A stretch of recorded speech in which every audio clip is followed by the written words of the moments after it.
अस्सलाम वालेकुम। माँ का जवानी में इंतकाल हो गया। अबू मुझे बोझ समझने लगे। भाई कोई था नहीं। मुझे एक दरमियानी उम्र के रिक्शा वाले से ब्याह दिया।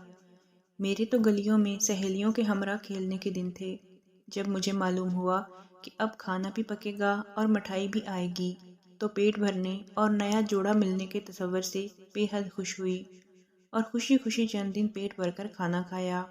मेरे मैके में तो गुर्बत का राज था। अब्बा किसी तरह मांग तांग कर 2 रोटियां और बचा हुआ सालन ले आते।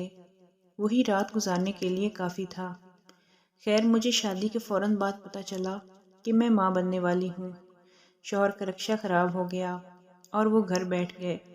अब जबकि मेरी तलबी खुराक पड़ी तो मैं रोटियों के टुकड़ों में से ताज़ा टुकड़ा निकाल कर खाती। कुछ हमदर्द लोगों पड़ोसियों को मालूम हुआ तो वो खाने की चीज़ें और दूध दे जाते। जो रक्षा में से बचत होती किराया मकान दे देते। किराया मकान ना देते तो मालिक मकान सामान बाहर फेंकने की धमकियां देता। पूरा मोहल्ला इकट्ठा हो जाता।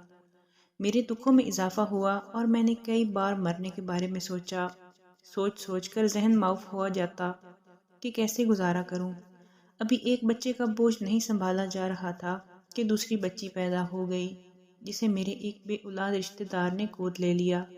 रातों को उठकर मैं तड़पती और रोती, खुद से बातें करके खुद ही सो जाती कि चलो बच्ची दूध तो पीती होगी, आराम से रह रही होगी। परवरिश मैंने क्या करनी थी? मुझे खुद कौन सा कोई अकल समझ थी? माँ की ममता को सुला देती। फाकों पर फाके होने लगे। मेरे दिन मांग तांग कर गुजरने लगे। रिक्शा कभी खराब होता और कभी ठीक। मैं मायूस नहीं हुई और दुआ करती रही। गुर्बत और मायूसी के साए और गहरे हो गए। चंद आप जैसे लोगों ने समझाया, तुम्हारा ससुराल कराची में है, तुम कराची चली जाओ, वहाँ कारोबार भी मिल जाएगा और बच्चों का दूध कपड़ा भी। मुल्तान में जितने मुखय्यर हजरात थे उनको अब मैं कैसे कहूँ कि मेरे घर में एक चिराग और जलने वाला है। खैर से मैं फिर से उम्मीद से थी।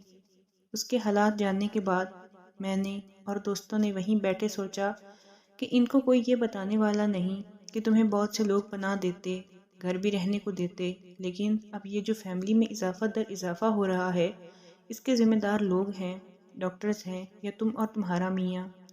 वो रोने लगी। मुझसे जो बन सका करती रही। तसल्लियाँ भी देती रही और मिलने वालियाँ भी समझाती रहीं कि आप ख़ानदानी मनसूबाबंदी पर अमल करें।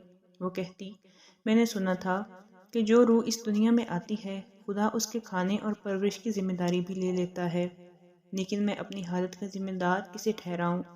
बहुत ही दर्दनाक बातें उसने सुनाई। सुनने वाले दिल थाम कर रह जाते। नींद तो रात की यूं भी नहीं आती थी।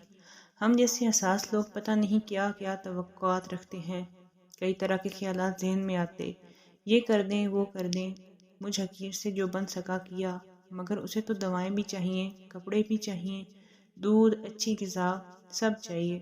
कुछ सोचकर मैंने कहा, मैं तुम्हें यहाँ की मशहूर रहनुमा सदर लेडीज़ क्लब, जो बहुत दर्दमंद दिल रखती हैं और नाम है बेगम फ़रूख मुख्तार साहिबा, उनके पास ले जाती हूँ।